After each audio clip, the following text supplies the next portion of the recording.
Hello and welcome to our morning edition of Arirang News. We begin with these stories making the headlines at this hour. South Korea's top security advisor is now back in Seoul after his trip to Washington to discuss tariffs and a potential summit between President Lee Jae-myung and his U.S. counterpart Donald Trump. The Bank of Korea has decided to hold its interest rate steady at 2.5% amid soaring housing prices in Seoul and an increase in household debt. Former South Korean President Yoon Suk-yeol has now been sent back to jail again over his failed martial law attempt last year. This comes around 4 months after Yoon, who was the first sitting South Korean president to be arrested, was released from jail in March. South Korea's top security advisor, Ri Sung-nak, has returned home from Washington after meeting his U.S. counterpart to discuss trade, security, and other key issues. He explained that no exact date has been set for the South Korea-U.S. summit. Our presidential office correspondent Yoon Jung-min reports. During his meeting with U.S. counterpart Marco Rubio in Washington, South Korea's top security advisor Ri Sung-nak suggested holding a summit between President Lee Jae-myung and U.S. President Donald Trump as early as possible. However, no date has been set, according to Ri during a press briefing on Wednesday upon returning from his 4-day trip to Washington, D.C. I suggested holding a South Korea-U.S. summit as soon as possible to facilitate the process of making mutually beneficial agreements on pending issues. Secretary Rubio has agreed. When it comes to new U.S. tariffs that are set to take effect on August 1st, we said the two sides will maintain close communication for a package deal. Talks include issues across the board, including trade, investment, purchasing goods, and security. We suggested taking all this into a package to make progress in negotiations. South Korea was tagged with levies of 25%. We says the goal is to eliminate the tariffs, and if not possible, then to minimize them. When asked about the allies' defense cost-sharing, the Korean security advisor said the special measures agreement was not addressed specifically, though discussions did include defense spending as a whole. Noting South Korea's annual contribution of more than $1.1 billion, he said the country is also upping its overall defense spending. U.S. President Trump has recently insisted that Seoul was underpaying for military protection. We stressed the need to resolve pending issues within a broader framework of promoting the alliance. Eyes are on how the value of the bilateral alliance that has lasted for over 7 decades can be preserved in the face of pressure on the allies' defense cost-sharing and tariff threats. Yoon Jung-min, Arirang News. The annual series of ASEAN-related meetings takes place this week in Malaysia, gathering foreign ministers from the 10 Southeast Asian nations and partner countries, including South Korea. Our foreign affairs correspondent Oh Soo-young fills us in on what to expect. South Korea is set to adopt a new action plan on cooperating with Southeast Asian countries at this week's series of high-level meetings in Kuala Lumpur. According to Seoul's foreign ministry, South Korea is joining the annual ASEAN-related foreign ministers' meetings on Thursday and Friday as a dialogue partner country to the 10-member regional bloc. During a meeting between Seoul and ASEAN, the two sides will adopt a plan of action laying out concrete steps to implement the comprehensive strategic partnership reached upon their 35th anniversary of dialogue relations last year. They're expected to focus on deepening security, economic and cultural cooperation. First Vice Foreign Minister Park Yoon-joo is leading the delegation, as the new Foreign Minister nominee Cho Hyun has not been officially confirmed by Parliament. Park will also attend the ministerial meeting of ASEAN and +3 nations, including Korea, Japan and China, a separate meeting with Mekong countries, the East Asia Summit and the ASEAN Regional Forum. Concerns over tariffs and regional tensions are expected to dominate most discussions, as the United States this week sent letters to 14 countries threatening to initiate the so-called reciprocal tariffs by August 1st. If no deal is reached, the Trump administration says it will impose 25% duties on South Korea, Japan and Malaysia, 32% on Indonesia, 36% on Cambodia and Thailand, and 40% on Laos and Myanmar. In a draft communiqué revealed to AFP, ASEAN nations warned that unilateral tariff actions are destabilizing economic recovery and deepening global divisions. Arriving Thursday for his first Asia trip since taking office, US Secretary of State Marco Rubio is expected to defend America's push to, quote, rebalance its trade relationships, according to officials in Washington. The attendance of Chinese and Russian foreign ministers Wang Yi and Sergei Lavrov is also drawing attention amid their shaky relations with the US. Beyond tariffs, ministers will address rising tensions on the Thailand-Cambodia border, the ongoing civil war in Myanmar, and territorial disputes in the South China Sea. Meanwhile, South Korea is expected to reiterate its support for peace and stability on the Korean Peninsula and emphasize ASEAN's role in coordinated regional diplomacy. ASEAN's annual meeting of foreign ministers is the only multilateral forum North Korea has attended in the region. However, there's a chance Pyongyang will skip this year's meeting, given its severed diplomatic ties with the host country Malaysia. Oh Seong, Arirang News. And as widely expected, South Korea's central bank has held its benchmark interest rate steady at 2.5%. The Bank of Korea announced the decision on Thursday following the 5th Monetary Policy Committee meeting of the year, taking a break from a rate-cutting cycle after a cut of 25 basis points in May. The decision comes amidst soaring housing prices and an increase in household loans. Late last month, the government introduced stricter mortgage rules to try to cool down the overheated prices of homes in the capital region. The record high rate gap between South Korea and the U.S., which currently stands at 2 percentage points, also fueled expectations of a rate freeze. So the BOK has announced that it will hold its interest rate steady. For more on what's behind this decision, we're joined by Professor Shin Se-don, professor at Division of Business Economics at Sookmyung Women's University. Professor Shin, thanks for joining us this morning. Yeah, good morning. So the Bank of Korea has decided to keep its benchmark interest rate at 2.5%. What's behind this decision, and how will this affect the South Korean housing market? Well, it is fairly anticipated by the market that, almost 90% of the analysts in the market expected that there will be no rate lowering this time. And primarily the reason, I think, should be the rising inflation in apartment price, especially in the Seoul, Gangnam area, which has been showing more than 10% year-over-year rate of increase, and that is, I think, almost the highest in almost 20 years, except for 2017, 2018. So a fairly high inflation in apartment price in Seoul. I think that is the prime reason for the Bank of Korea to stay put in the rate.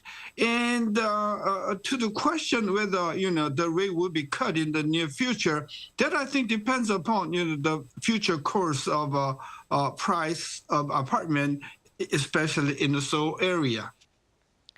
Right, and like you said, many expected the rate will be kept steady this month, but some have been saying that the central bank needs to lower the rate. Why is this, and when can we expect further rate cuts in the near future? I think, as far as I am concerned, I think the Bank of Korea made a huge mistake in last May when they lowered the rate by 25 basis points, because at the time, in the month of May, there has been already a significant move in the prices of apartment in the Seoul area. So I think the Bank of Korea should not have lowered the rate in the month of May. So that, I think, is the main mistake by the Bank of Korea.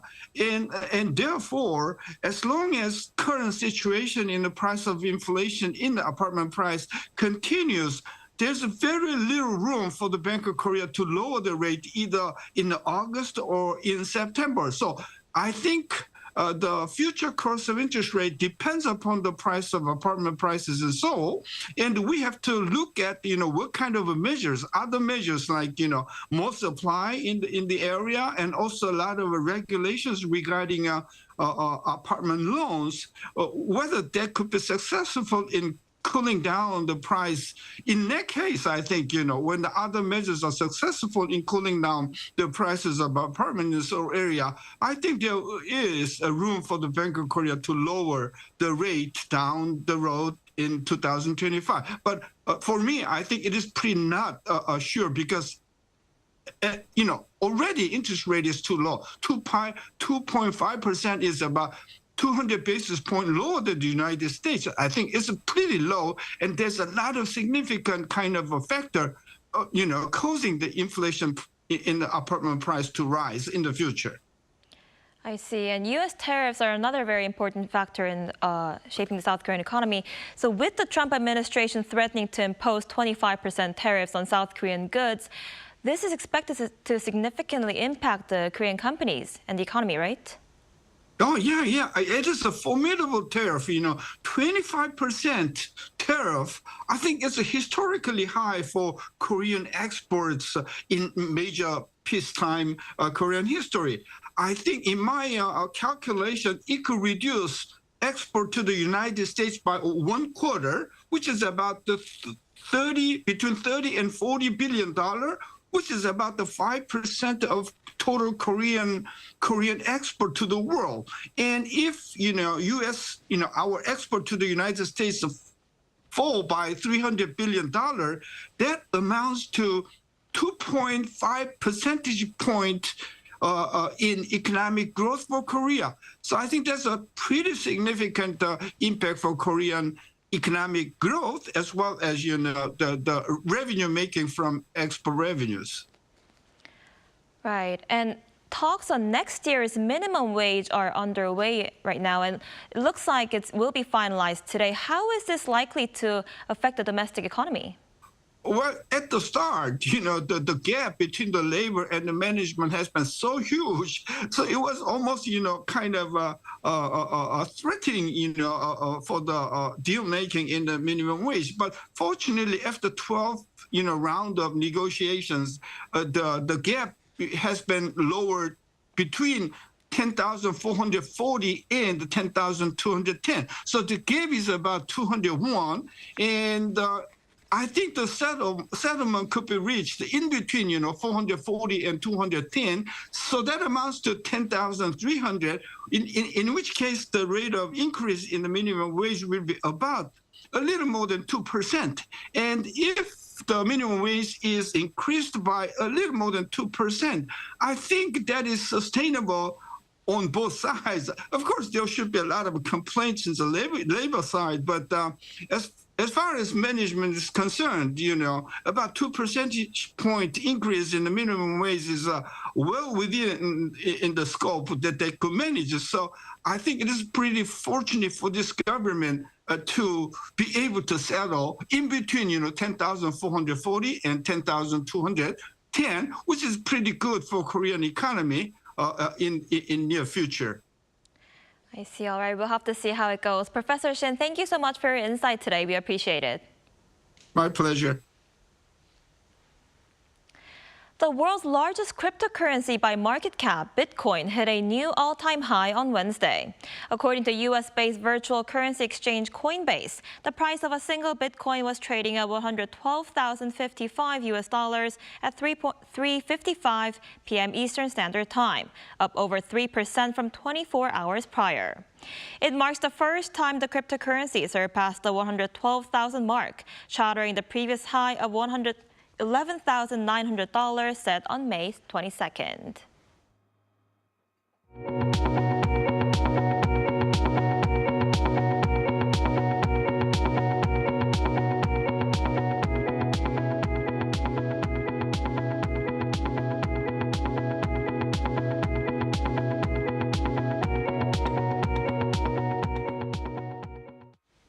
Now, on the local front, former President Yoon Suk-yeol has been arrested for a second time.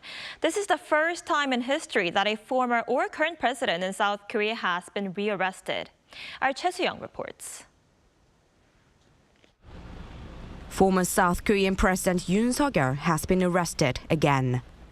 It has been 124 days or about 4 months since the court cancelled his previous arrest on March 8th. On Wednesday, after a 6-hour, 40-minute hearing and more than 5 hours of review, a court decided to issue an arrest warrant or fears that he could destroy evidence. The special counsel team said Yoon ordered the deletion of secret phone records and made a fake martial law statement, which he later threw away. It seems that the court agreed this could be considered evidence tampering. Last Sunday, the counsel team formally accused Yoon of 5 major charges.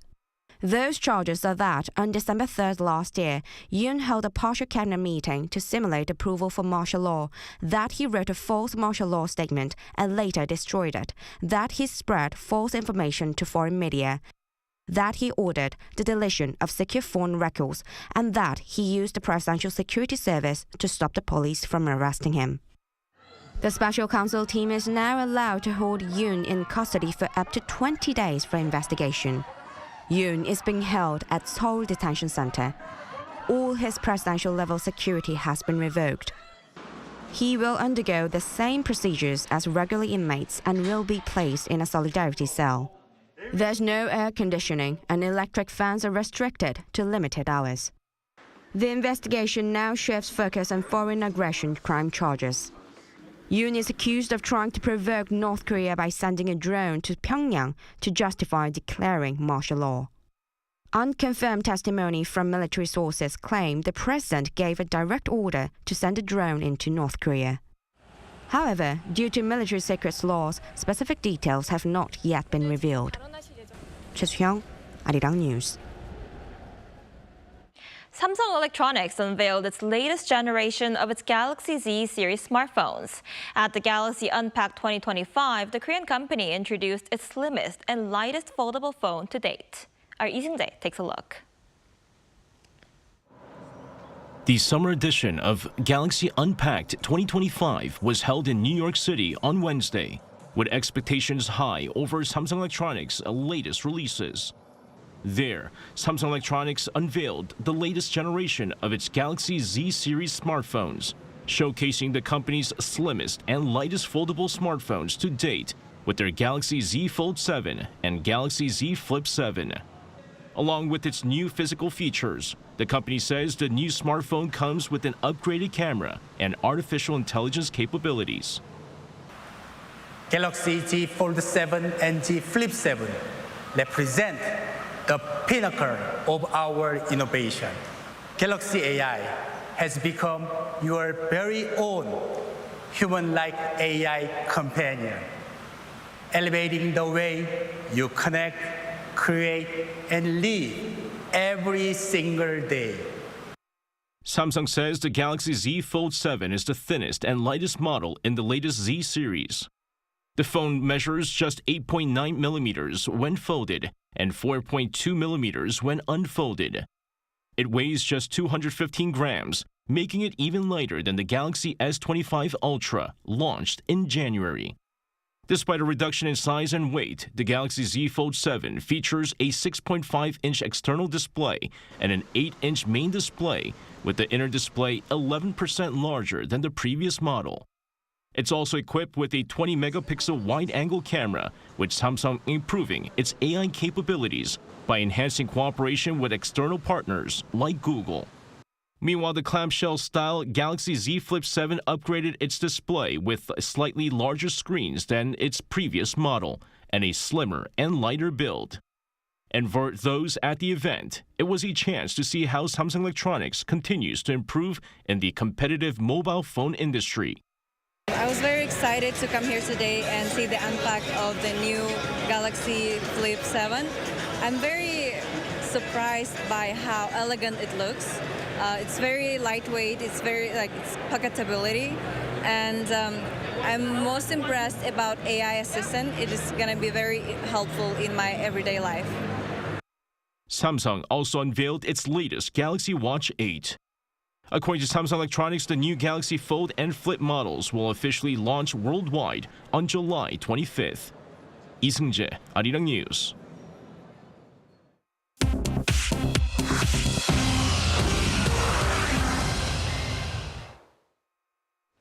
Good morning, I'm Choi Ji-hee, and this is The World Now.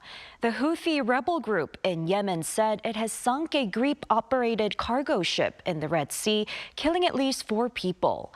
This is the second ship the Iran-aligned group has attacked this week. Yemen's Houthis released footage on Wednesday of the Greek-operated carrier Eternity Sea coming under attack on July 7. The attack resulted in at least 4 confirmed casualties, 6 crew members were rescued by EU-coordinated forces, and 15 are still missing, possibly captured by the Houthis. The Houthi military spokesperson claimed their naval unit assisted survivors, providing medical care and transferring them to safety. Europe's top human rights court has ruled that Russia is responsible for atrocities and violations of international law in Ukraine, including the 2014 downing of Malaysian Airlines flight MH17. The European Court of Human Rights in Strasbourg announced on Wednesday a unanimous ruling finding Russia formally responsible for shooting down flight MH17 with a Russian Buk missile, resulting in the deaths of all 298 people on board, most of them Dutch citizens. The verdict represents the first international court decision attributing state-level responsibility to Russia for the tragedy. Alongside MH17, the court ruled that Russia systematically violated human rights, including the use of sexual violence, torture, and abductions across Ukraine since 2014. Kremlin spokesperson Dmitry Peskov dismissed the judgment, saying, "We won't abide by it. We consider it void." Ukraine welcomed the symbolic judgment, hailing it as a historic and undeniable victory for the country. AI chip maker Nvidia became the first public company to reach a $4 trillion market valuation on Wednesday, briefly peaking at $164.42 per share before settling at approximately $3.97 trillion at the end of trading. The company's valuation has nearly quadrupled since June 2023, far outpacing competitors such as Apple and Microsoft. The peak reflects investor confidence in Nvidia's upcoming Blackwell platform and new chip lines. The target price for the company has been raised, citing long-term momentum. The achievement makes Nvidia the world's most valuable company. A study published on July 9th in Science Robotics by scientists at Johns Hopkins University reported that their AI-driven robot has successfully removed a pig's gallbladder completely unassisted. The AI-driven SRT-H responded in real time to unexpected situations and verbal commands. Trained on hours of surgical videos, the system mastered the 17-step procedure of a surgery with 100% accuracy across 8 trials. Although slower than a human surgeon, it was even able to correct errors and adapt to changes. Researchers aim to expand trials to human surgeries within the next decade.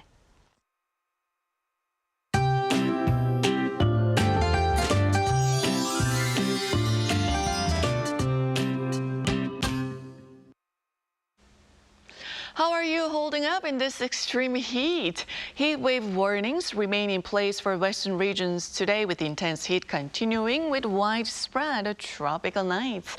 Well, Jeju will see sudden showers until the afternoon, while western Jeollado, Gyeongsang-Namdo province could see passing rain of up to 30 millimeters during the day today. By the afternoon, Seoul will reach a high of 37 degrees.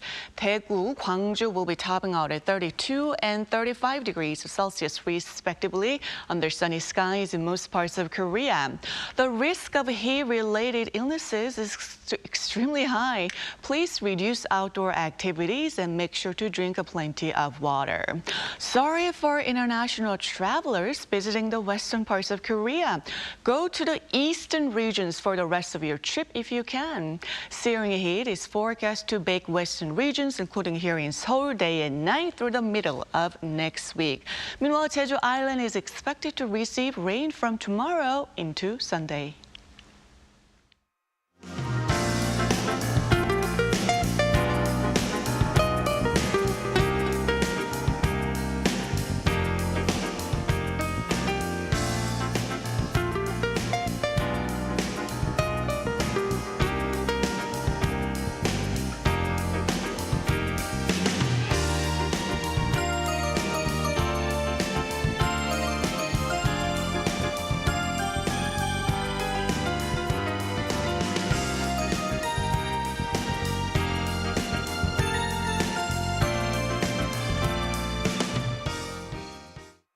That's all we have for this morning. Arirang News will be back at 5 p.m. Korea time. Thanks for watching.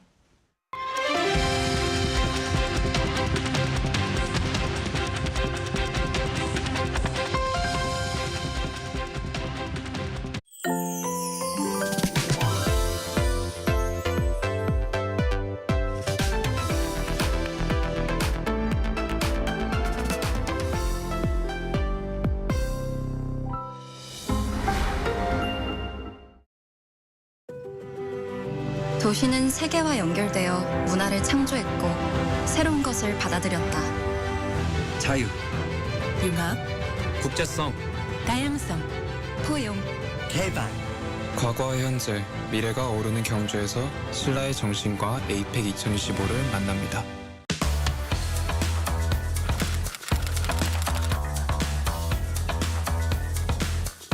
Time to set the facts straight.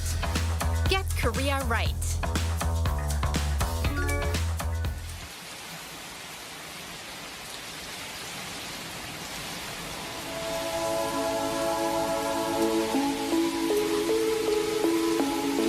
서시 죽는 날까지 하늘을 우러러 한 점 부끄럼이 없기를. 잎새이는 바람에도 나는 괴로워했다. 별을 노래하는 마음으로 모든 죽어가는 것을 사랑해야지. 그리고 나한테 주어진 길을 걸어가야겠다. 오늘 밤에도 별이 바람에 스치운다. 한국인들이라면 한 번쯤 들어본 시일 텐데요. 바로 서시입니다.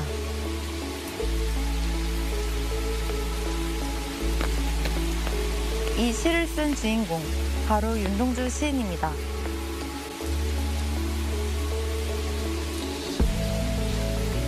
안녕하세요. 반크에서 활동하는 권소영 연구원입니다. 서시, 별에는 밤, 자화상 등을 쓴 윤동주 시인은 한국인이 가장 사랑하는 시인 중 한 명으로 꼽히는데요. 가끔 윤동주 시인의 정보에서 오해와 오류가 보이더라고요.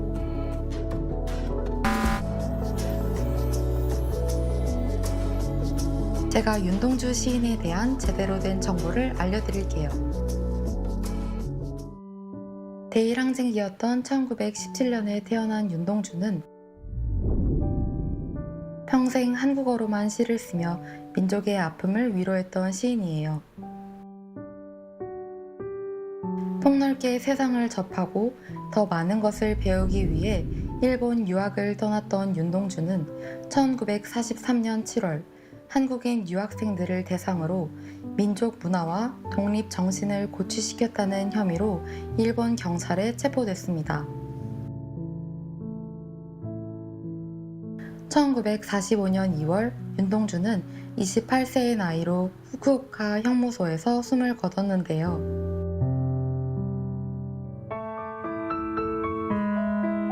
암울했던 식민지 시절, 민족에 대한 사랑과 독립에 대한 염원을 시로 쓴 윤동주 시인. 우리가 기억해야 할 아름다운 이름입니다.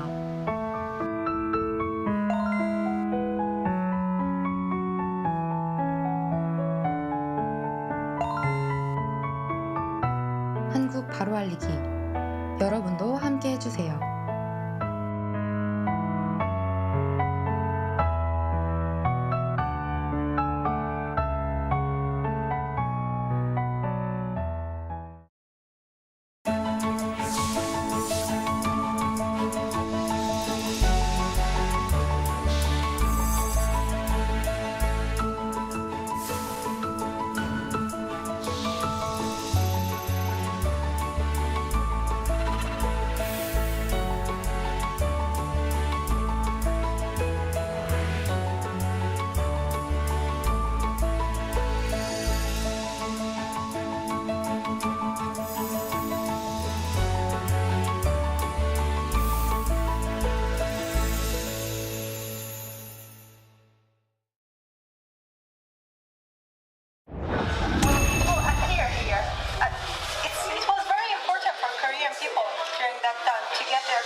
We're here to bring a new type of news show. New insights, new styles, new topics every day. We are News Generation. Bringing news just for you is Thursday, July 10th here in Seoul. I'm Lee Soo-jin, and this is News Generation. Joining us today is Kwon Ji-yeon. Happy Thursday. Happy Thursday, and Park Gi-yoon is also with us. Thanks for having me.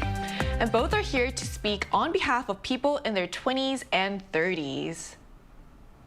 So it's Thursday, which means we're going to begin with our keyword news, where we look at a story that has been gaining traction over the past 24 hours. Today's keyword is heat illness. Amid the sweltering summer, cases of heat-related illnesses in Seoul have surged compared to last year. According to the Korea Disease Control and Prevention Agency on Wednesday, more than 200 people across the country were treated for heat-related illnesses on Tuesday alone at the 516 emergency rooms nationwide. This brings the total number of heat-related illness cases from May 20 to Tuesday to 1,212, more than 2.5 times the number reported during the same period last year. Heat-related illnesses, the most common types being heat stroke and heat exhaustion, typically occur after prolonged exposure to high temperatures and can cause symptoms such as headaches, muscle cramps, and even impaired consciousness. So it was also revealed that in Seoul, many heat-related illnesses occurred during the morning hours, in particular in outdoor recreation spaces like sports fields and parks. So Ki-woon, have you ever experienced symptoms of heat exhaustion or dehydration? And how do you personally stay safe during this extreme heat? I think I have. Recently, with the extreme heat, I did feel a bit more fatigued than my normal other days. To stay safe from the heat, I try to limit my outdoor activities as much as I can, especially during the day because it is the hottest. But I do go for a light jog during nighttime to get my body moving and keeping healthy, because it is easy to get sick, especially staying under the air conditioner throughout the day. So I try to go for like a light jog or a walk during nighttime. Luckily, I picked up a good habit of drinking at least 2 liters of room temperature water every day. Now, it may sound really easy, it's actually quite difficult to pick up the habit of drinking at least 2 liters of room temperature water. And just for your information, room temperature water is actually better for hydration than ice cold water because it is absorbed faster into the bloodstream, making it more efficient for hydration. So I actually didn't know this recently about how ice-cold water is, like actually room temperature water is better than ice-cold water, but apparently it's because your body spends a little extra time and energy bringing it up to your internal temperature, which slightly slows down absorption. So while cold water might feel more refreshing at the moment, so like you said, room temperature water gets into your system quicker and helps you actually hydrate more efficiently. So what are your thoughts on this? Yes, I do have some experience. I have indeed experienced those symptoms of dehydration, particularly when, spending extended periods outdoors in this boiling weather. I often feel dizzy and thirsty in such conditions, especially when I'm on a diet. And so in order to remain safe during extreme heat weather, I always take a parasol with me, and when I go outside and I carry a bottle of iced water, even though Ki-woon prefers the room temperature water, I sip from it regularly to ensure I stay well hydrated. And the best way to beat the heat is don't meet it. In extreme weather heat, I simply stay in and stay with my AC. I think that's the most realistic advice. Just stay in under the AC. Indeed. That's how you can stay safe, yeah. So these rising numbers serve as a reminder of how dangerous the heat can be, especially as we face a record-breaking heat wave this summer. So hopefully the tips and stories that we share today can help people watching stay safe and spot the warning signs early. And that concludes our keyword news for this Thursday. So as we head into the final stretch of the work week, we're diving into a topic that hits close to home for many Gen Zs searching for smart ways to save amid rising prices. So let's take a look at the screen to learn more. Consumer prices continue to be a concern, especially as the cost of certain food items has surged, becoming a key driver of inflation worries. While overall inflation remained relatively stable in the first half of this year, rising just over 2% compared to the same period last year, prices of certain food categories such as livestock products and processed foods saw sharper increases. And this has given rise to frugal living trends, particularly among Gen Z, who are embracing a save now, spend later mindset and practicing a thrifty, strategic approach to saving. Today on News Generation, we're taking a closer look at how young people are changing the way they save and spend. As we just saw in the video, rising prices are affecting everyone's wallets these days. So to help us understand how people, especially younger generations, are handling big purchases in this economy, let's start off with a personal question. Chuyun, with prices rising across the board, how do you approach making big purchases these days? And are there any strategies or changes in mindset that you have adopted? Well, I usually use those interest-free options, installments, especially for bigger items like TV. And if there is a no interest option, I go for the longest plan available, like 6 months, and it spreads out the cost of it and even helps me my credit score. So I sometimes do this even for smaller purchases in order to increase my credit card score. And when it comes to travel, I try to save in advance through a savings plan. It turns out that planning ahead makes spending feel lighter, not stressful, especially for things like travel, such as booking flights and accommodation at hotels. If there are extra budgets, benefits for paying in full, I prefer that, and it all depends on the situation, but I try to choose the option that makes the most financial sense. It's all about being smart with your money. You mentioned how a great tip is to plan ahead, especially for trips. Yes. And I really felt that this wasn't a personal trip, it was a work trip to MWC in Barcelona. So I ended up having to book accommodations around 2 months, just 2 months in advance. And I think it was also because it was an international event. So availability was also very limited, but it was definitely really hard to find things within our budget. Right. So definitely planning things as early as possible is a great tip also. So what about you, Kyun? I actually don't own a credit card and have no plans to own one in the near future. And the main reason is not wanting to live with the feeling of being in debt and having to pay back money every month. But when I do need to buy an expensive item that I cannot afford with cash on hand, I actually use up money saved up in a separate savings account. And a few years ago, I actually used to invest my savings, extra cash, into stocks, to buying shares. But what I realized was it was really difficult to sell these stocks immediately when I needed liquid cash, especially when you're losing money. Or when you're actually making a profit, it makes it even more difficult to sell the money because you want to actually earn more money. So I just realized, instead of just investing all my spare money into stocks, why don't I just save it up in a separate savings account and just pull out the money whenever I need it. Right, I think having a savings buffer instead of just relying on credit card might help you feel actually more secure as well. So we're also seeing Gen Zs and millennials shift their approach when it comes to major expensive. Jihyun, could you share how their spending habits have changed? Of course. Well, I think you're familiar with these buzzwords like YOLO, you only live once, and me economy, which is a spending habit, spending style that focuses on personal satisfaction over price. These buzzwords define the spending habits of those in the 20s and 30s, rather than fearing an uncertain future. Many focused on present happiness, going for what feels right for them, not what's the cheapest. So it was kind of a mindset that resonated deeply with younger generations before, but now it's not like that. A new trend is emerging, that is save now, pay later, the opposite of buy now, buy later, short for BNPL. So while BNPL made it easy to purchase without worrying about credit scores or interest, it often encouraged impulsive spending and led to growing personal debt. As far as that is concerned, it was never truly sustainable. So in response, more young people are turning to a more responsible alternative. So save first, spend later, and smile later when you see your bank account. So it sounds like people are kind of redefining, especially young people are redefining what financial freedom really means to them. So can you tell us what's driving the shift, Kyun? Look, the economic outlook is bleak and inflation is very high at the moment. In fact, the number of job openings per job seeker is at its lowest since the 1998 financial crisis. Furthermore, particularly among the people in their 20s, job retention rates are really low, making employment highly unstable. Although post-payment options like BNPL and installment payments are available, uncertainty around repayment is driving attention toward the save first, pay later approach. Of course, there are limitations. Since it takes time to actually save before making a purchase, this method may be less appealing to consumers who prioritize instant gratification.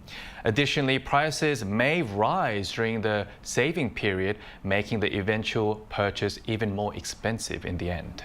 So considering the pros and cons, which approach to saving money do you think personally you find the most appealing, Hyun?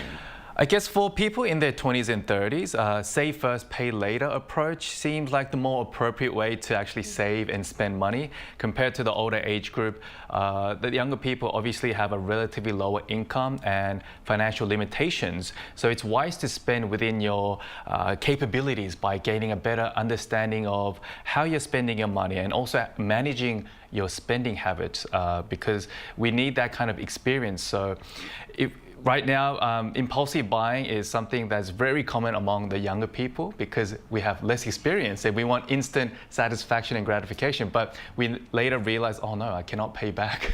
And you're in debt and you're in bigger trouble and you ask for help from people around you, which just spirals into worse things. So I think being wise and being able to control and manage your spending habits is really important at a young age. Right, it's really about like controlling that impulse in that moment, which sounds easy, but in that moment you really want that whatever is trending. It's really hard to stop yourself from. I'll give you a tip later on on how to hold back your impulses. I look forward to that. So, what are your thoughts on this? Well, I reckon it really depends on situation, whatever it is. Well, if something is essential and there is a limited time offer, it feels like it's wasteful to miss out. In those cases, I'm happy to make the purchase, especially if it's a smart deal, smart choice for you.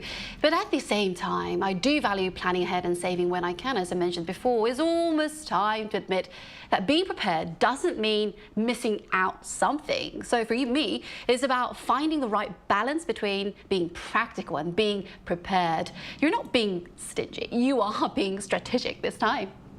Right, so at a time when wallets feel tight and priorities must be carefully set, many people are rethinking how and where they spend their money. So to get a better sense of what matters the most to our audience, we reached out to our viewers on the Arirang News YouTube channel and asked, what would you still save up for and treat yourself to now and then despite the need to be frugal? And here are the answers we received. So 53% of people said they would save up to travel, making it the most popular choice.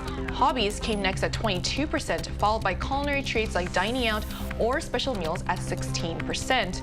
The remaining 9% chose other ways to treat themselves.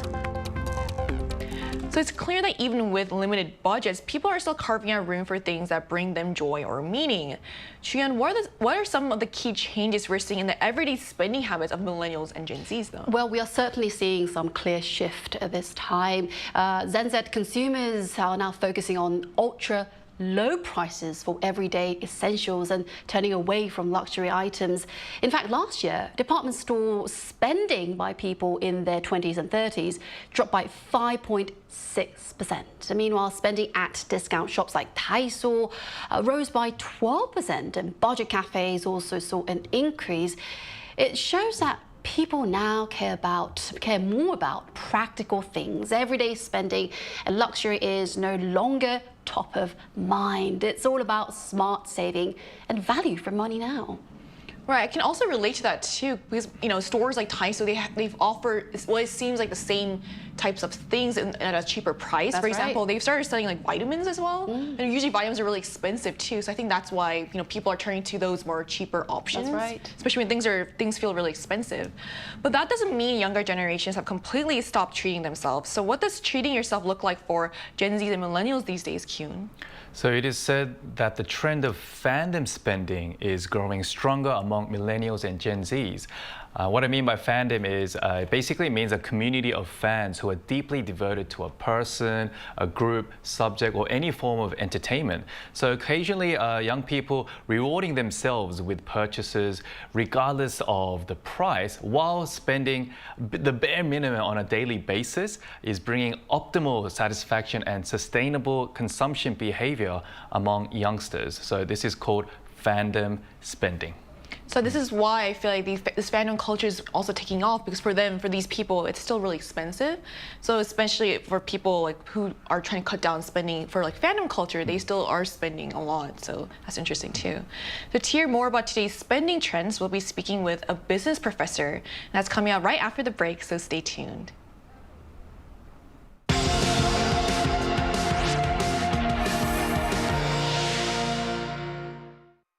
NewsGen wants to hear from you. Go to YouTube and search our channel Arirang News. Click Community and leave a comment down below. Make a new type of news with us. Joining us today is Pang Min-jung, Professor of Business Administration at Kumo National Institute of Technology. Hi, Professor. Thank you so much for connecting with us today. Thank you. Thank you for having me today. So how does the spending behavior of those in their 20s and 30s differ from that of older generations, like people in their 60s or 70s? Yeah, so we also showed that in Korea, the spending has declined across all generations in these days, but the patterns all look so different, depends on their ages. The first, older people in their 60s and 70s usually keep their spending steady because they have assets like pensions and housing and that provide financial stability. So many have paid off mortgages and receive regular pension payments. They are less affected by sudden income shocks. But in contrast, that it means different from older ages. People in their 20s and 30s nowadays face living costs, stagnant wages, and job insecurity, which all contribute to limited disposable income and greater financial anxiety. So like rising house costs and education expenses and the burden of student loans further constrain their budgets. So finally, it means as a result that they tend to reduce spending on big ticket or luxury items and instead focus on affordable and practical choices that deliver good value for money to them in the long time. So they also these days rely on heavily sharing information online and comparing reviews and tapping much value in peer recommendations to spend wisely and avoid unnecessary financial risks. So we can conclude that yes, financial standing has declined for all generations, but the different ages patterns are different. They depends on their ages. I understand. Then what's driving these changes in millennial and Gen Z spending habits? What's behind that? Is it driven more by their fear or by a sense of responsibility? Yes, this millennial and Gen Z spending behavior today is shaped by a combination of economic anxiety, as I said before, and a conscious sense of responsibility, but this responsibility plays a stronger role. Many younger people face unstable jobs and high housing costs and student debt and slow wage growth, which naturally generates anxiety and cautious about spending. However, rather than passively reaching out of fear, they actively embrace responsibility by adopting deliberate spending strategies. They more carefully much value on purchases, choosing items that genuinely enhance their daily lives. So important factor driving this responsible behavior is that their extensive use of digital information, also I said that, and also peer reviews and peer recommendations are different their responsibility and they feel anxiety and fear for their spending and it makes some decline for their spending in these days. Professor, just briefly, does the save first, pay later approach encourage more responsible spending? Yes, the save first and buy later, spending later mindset generally does encourage a much value and more responsible spending, but especially in today's uncertain income climate, by choosing to save before making purchases, and people are forced to plan ahead and evaluate all their needs more carefully and avoid impulsive spending and also spending there could lead to to debt. So for younger generation facing unstable incomes and high living costs, this approach acts as a form of their discipline over time. So this discipline often extends to other areas too, like standing and setting long-term financial goals and building emergency funds. So you can conclude that these fear and responsibility habits are very extensive and extensive characteristics in 20s and 30s, their spending habits.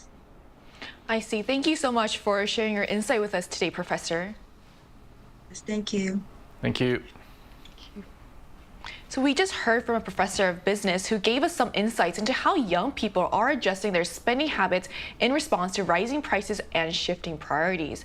Now, to wrap up our discussion for today, Chuyeon, how do you feel about this shift in the way younger generations are spending and saving? How is it similar or different from your own spending habits? Well, as you mentioned before, we are seeing this clear shift in how we spend money and save these days. So living within your means is a smart choice, smart habit. And honestly, it's something many of us try to stick to. And this is at the heart of the matter. In truth, it's less about grand financial plans and more about making sensible choices day by day. So this can feel really daunting, but I think what you said about making sensible choices day by day seems more easy to do.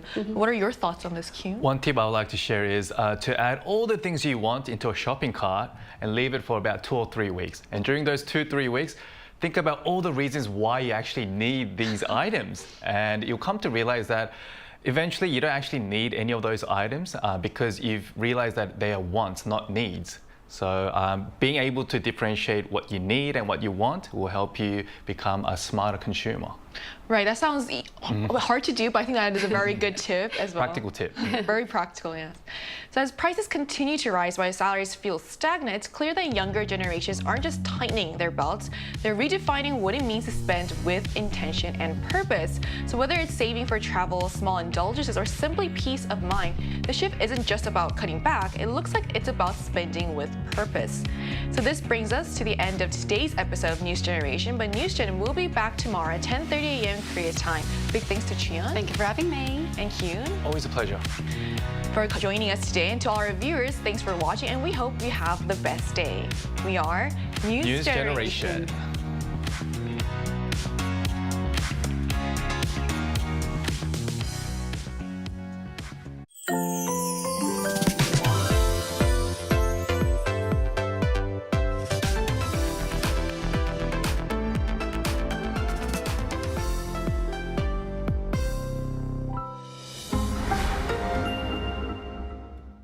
How to survive in Korea. Barbecue restaurants. Step 1. Taking care of your clothes. Put your jacket in the plastic bag. Seal it tight.